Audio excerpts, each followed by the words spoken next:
sëñ Pape àddina ku fi bëgg nooflaay wala bànneex demal nga gasi sa kàmb sa sëgee xam ne yow sa heure day jot na doo fi noppalu doo fi am lu la neex. gis nga sëñ Pape nit ki gën a màgg tey si àddina. ki nga xam ne bu génnee ndiiraan. mbumbaay topp ko. mas naa wéet si dundam ba mel ni néew si biir bàmmeelam. nit war nga jombale sa bopp nekk si benn biir kese. sëñ Pape ku amul fit. amul fulla. amul fayda. gëmul xam-xam. mënul partir de zéro ou de rien. maanaam amul le goût de l'audace. amul le sens du risque. mënul entreprendre. est-ce que xam nga ni sama wajuru jigéen tey. bis bu liggéeyoon sama kër bàyyi sonn fa lool. taman aw ma fit sëñ Pape liggéey ba du ma si jot. Pape man bi ma yàlla dimbali na bi ma ganee àddina ba nëgë ni li ma jotoo am akas néew. donte amaguma dara j'en suis à mes débuts.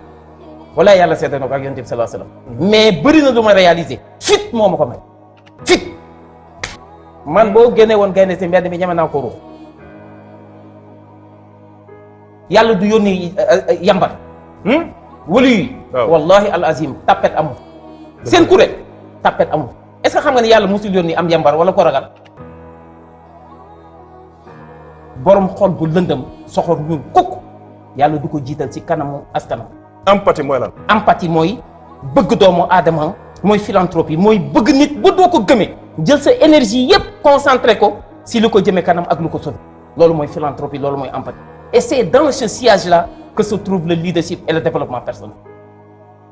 donc je lance un appel à la jeunesse. amul taw bu dul sewet amul guddi gu bët dul set seen papa. taw lu mu fort ak lu mu yàgg ak lu mu daaneel ay tabax si tekk lay mujj. guddi loo fanaanoo xiif fanaanoo feebar fanaanoo wàccu fanaanee mar bët dina ma sa set kon rikki waay bu robinet bi tëjee bul naan potit ndax robinet dina ubbiwaat.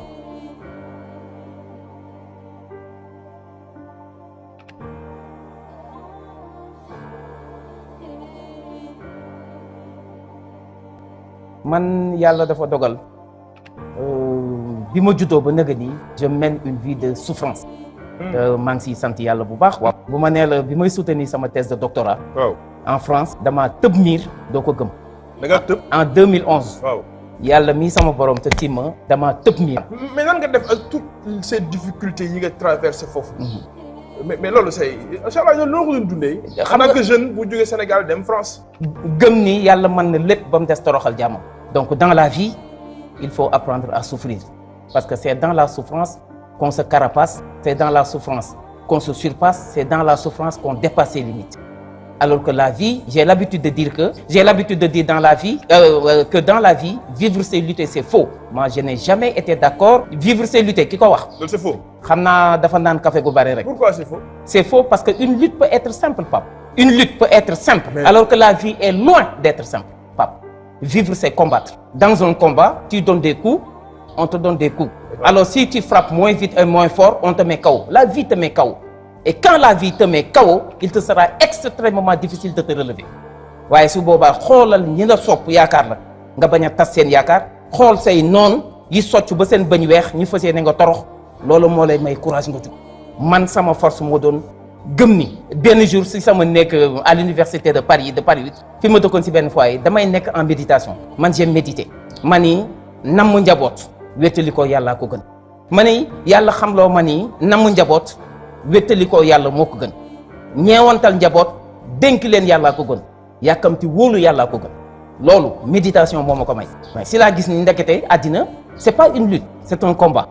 La vie c'est un combat ba nga xam te ne chaque jour quand tu te lèves et que tu sors victorieux ou vainqueur d'un combat un autre combat beaucoup plus terrible et coriace se présente devant toi fan la nit di noppaloo wax ma ko. noppalu amul les grands hommes. les grands hommes oui. Les grands hommes se sont toujours reposés en changeant d'occupation. sëñ Pape àddina ku fi bëgg nooflaay wala bànneex demal nga gasi sa kàmb sa sëgee xam ne yow sa heure day jot na doo fi noppalu doo fi am lu la neex. mais comment faire pour entreprendre. lan nga ma mën a jox ci loolu. très bien gis nga sëñ Pape. locomotive. muy bopp saxaar. c'est-à-dire quand tu es comme tout le monde. tu ne peux pas guider les gens. il va falloir que tu aies. quand tu es comme tout le monde. maanaam boo melee ni ñëpp boo melee ni ñëpp mënoo leen a yóbbu fenn wolof léegi ko sëñ Pape lu mu wax ku la sutul du la mën a may ker. kuy def li ñëpp di def yam fi ñëpp yam. yam fi ñëpp yam kuy def li ñëpp di def yam fi ñëpp yam est-ce que xam nga ni bu ñëpp sonnee. waaw baisser les bras yow mi sonn ni ñoom. mais nga surpassé wu def un effort exceptionnel excédentaire yow yàlla daf lay yéege ci kaw gaay yi. foofu la àddina toll. koo koy leader bi. est-ce que xam nga ni le plus grand chantier actuellement dans le monde c'est soi-même. Soi-même. Maanaam investir sur soi-même. Investir sur soi-même. Être vigilant par rapport à soi-même. Avoir une culture du leadership et de l'entrepreneuriat. mais Cheikh Ablaye foofu avoir une hygiène de vie. mais foofu noonu Cheikh Ablaye. gis nga seen papa nit ki gën a màgg tey ci àddina. waaw ki nga xam ni bu génnee ndiiraan. waaw mbumbaay topp ko. mas naa wéet ci dundam ba mel ni néew ci biir bàmmeelam. Cheikh Ablaye waxaatal loolu. nga ni ki gën a influence ci àddina bi. ci àddina bi waaw. ponkal mi nga xam ni bu génnee nit ñi topp ko ndiiraan topp ko mbumbaay topp ko. billahi mas naa wéet ci dundam mas naa wéet dans sa traversée du désert ba mel ni néew ci biir bàmmeelam. mais si solitude boobu. ak traversée du désert boobu. c'est lay apprendre maintenant des dispositions exceptionnelles qui vont le singulariser. xam nga Sénégal lu ñu yàq. mooy dañuy jaawale waaja ak ka waaj bay bëgg a dem. dañuy jaawale. waaja ak ka waaj bay bëgg a dem. xam nga dans la vie. les grands hommes se soucient d'éthique les petits se soucient d'étiquette. et c'est quoi la différence. léegi éthique ak étiquette du benn yow tey jii li nga ma gëne booy sangu doo ko summi. très clair jikko la ñuy gëne nit. c'est-à-dire on ne peut pas être leader on ne peut pas être guide de sa génération si on n'est pas dans une dynamique d'empathie et de philanthropie. borom xol bu lëndëm soxor ñuul kukk yàlla du ko jiital ci kanamu askanam. empathie mooy lan. empathie mooy bëgg doomu aadama mooy philanthropie mooy bëgg nit ba doo ko gëmee jël sa énergie yépp concentré ko si lu ko jëmee kanam ak lu ko sauver loolu mooy philanthropie loolu mooy empathie et c'est dans ce sillage-là que se trouve le leadership et le développement personnel. c'est excellent. gis nga àddina. bala ngay sàmm. waaw da ngay sàmm ba pare. bala ngay sàmm. da ngay sàmm ba pare maanaam tu ne peux pas être leader en étant le dernier de ta classe. tu ne peux pas être leader en n'ayant pas une hygiène de vie. tu ne peux pas être leader en ayant peur. La peur elle déstabilise. Le stress il paralyse. La peur déstabilise, le stress paralyse. En développement personnel, dans le vocabulaire du leadership et du développement personnel, vous ne trouvez pas ces deux mots-là. La peur et le stress. moo tax dans la vie le leader doit avoir plusieurs vies. nit war nga jombale sa bopp nekk ci benn biir kese. La personne elle doit avoir une vie spirituelle et religieuse, une vie sportive, une vie professionnelle, une vie amicale et sociale, une vie professionnelle, une vie artistique et etc. loolu nit ku ne war nga ko am. nit ku ne war nga ko am mais bu guddee ba ñëpp tëdd dans le silence assourdissant de la nuit, dans le silence inspirant de la nuit su boobaa nag nga wéet ak sa borom. mais tubaab wax na ko sax. Il y a un adage français qui dit c'est pendant la nuit qu'on prend des vitamines. guddi xaaju guddi la ñuy jël ay vitamines dama lay jox benn exemple yow jógeel fii Thiès 9h ci suba ak sa oto yoreel 88 pap nga ni man Ndakaaru laa jëm 3h du matin na jot nga yor 205 ni Ndakaaru laa jëm nga chronomètre déggoo ma de. waaw. loolu taf ngay moom ah. donc pendant la nuit. waaw. il y a pas d'embouteillage entre l'individu et son Seigneur. La route elle est bien, la route elle est dégagée et facilement la personne peut avoir l'agrément de son Seigneur. Dans mon stock, la chance que j'ai eue dans ma vie, moi j'ai côtoyé de grands hommes. Alaaji Muniru Njegéen nee na nit boo déggee ñu ne àgg na ci yàlla te amul kóllëre nee na dañ ko koo jiñ du dëgg. nee na nit dina am kóllëre muy dëgg muy matal kóllëre gi di ci dox di ko tabax di sàmm digganteem ak doomu aadama yi di xool naam ci kanamam mais du fàtte ginnaaw. kooku ndekete àgg na ci yàlla te yëgul ne àgg na ci yàlla. le développement personnel. le développement personnel xam nga da nga ma poser question bu am solo. waaw nee nga ma comment entreprendre. waaw. suñu pap ku amul fit. waaw. amul fulla. waaw. amul fayda. waaw. gëmul xam-xam. mënul partir de zéro ou de rien. waaw. maanaam amul le goût de l'audace. waaw. amul le sens du risque. mënul entreprendre. yëpp ko amul mënul entreprendre. mënoo entreprendre. entreprendre ça commence par apprendre. par sëñ Pape. par apprendre. Entreprendre commence par apprendre.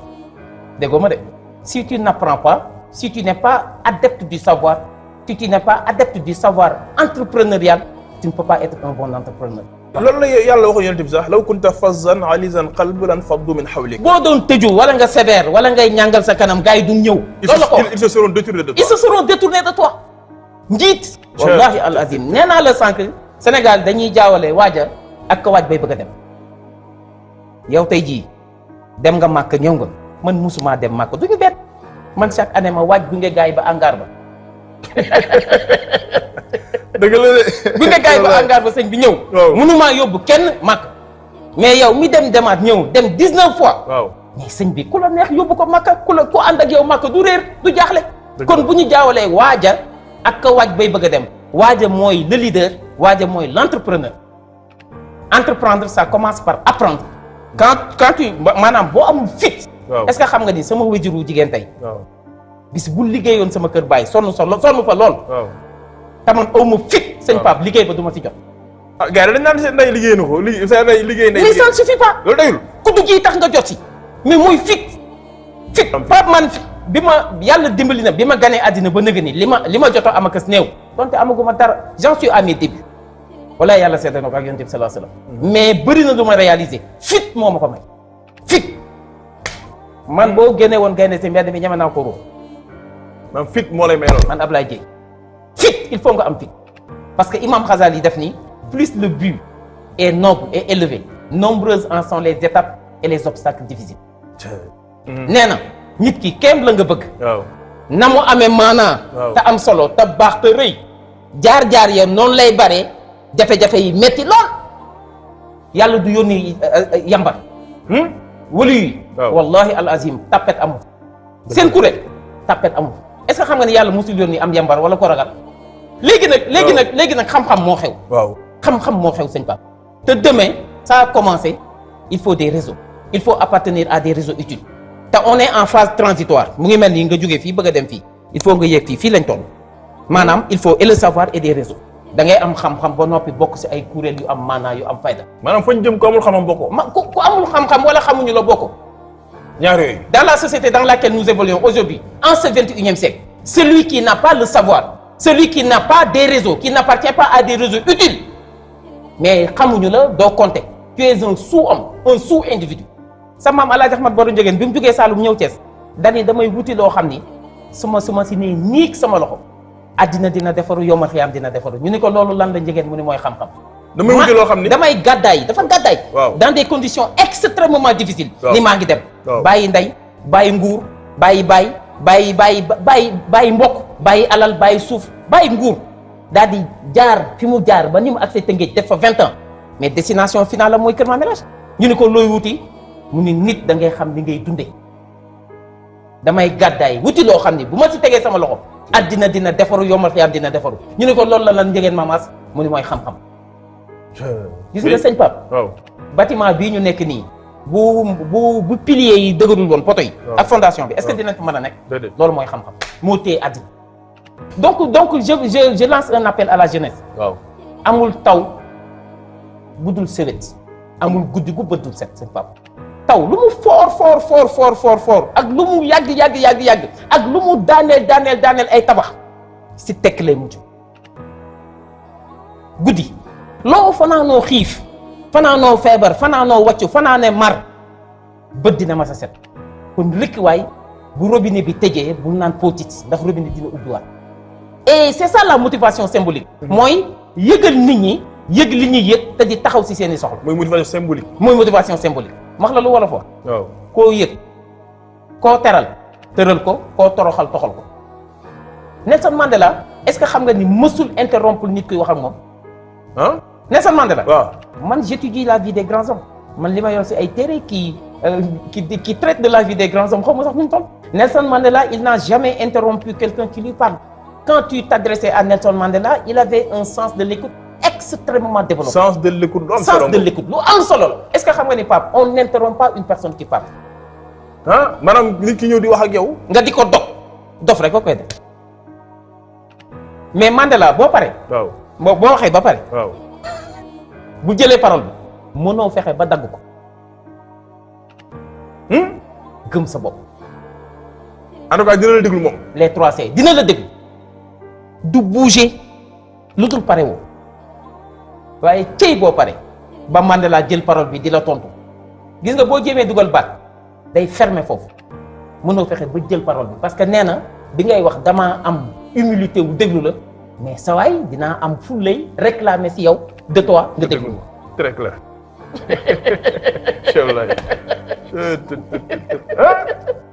man nee naa leen stress feebaru tubaab la man du may stressé. man stress man du may stressé man. waaw non docteur na def ba réussir loolu. mais méditation. méditation. bonne heure nga koy def. il faut apprendre la nuit il faut apprendre le temps de s'écouter. nan la ñuy defee méditation. nan la ñuy defee méditation da ngay fay sa téléphone portable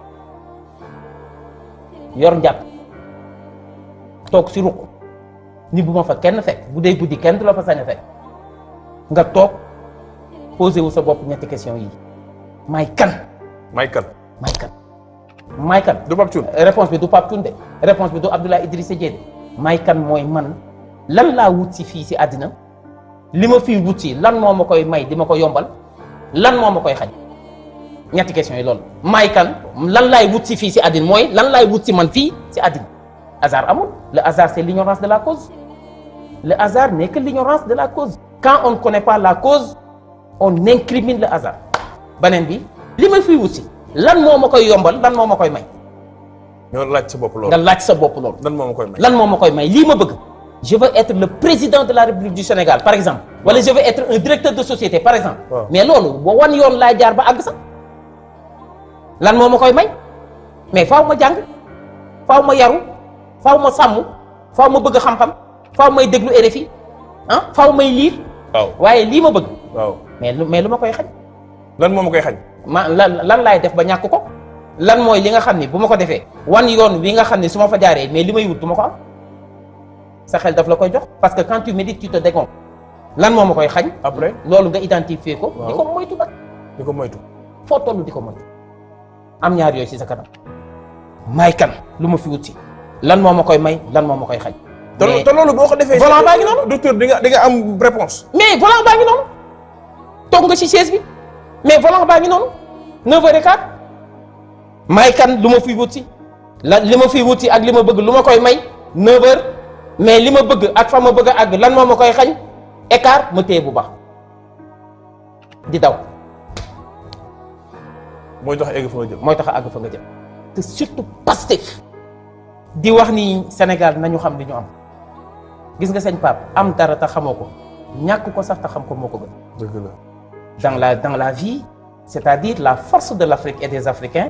C'est l'immense potentiel culturel et culturel qui dort en chaque Africain et qui constitue son ADN en termes de socialisation. Nous avons les meilleures normes, nous avons les meilleures valeurs, nous avons l'une des meilleures cultures. Il n'y a pas de culture supérieure ni de culture inférieure. Il n'y a que des cultures qui se valent. Il est temps que les Africains s'approprient leur réalité culturelle et leurs références culturelles. On a les meilleurs héros partout dans le monde. suñu Serigne Touba mii suñu maam El Hadj Malick mii Tafsir Ahmad Baro Ndiéguène mii maam Limamou Laye sëñ Amady Ndack Seck kan moo leen am. kenn amu leen. mais est-ce que ñu ngi bénéficier wu si seen héritage comme ni ñu si war a bénéficier wu la réponse est négative je suis désolé.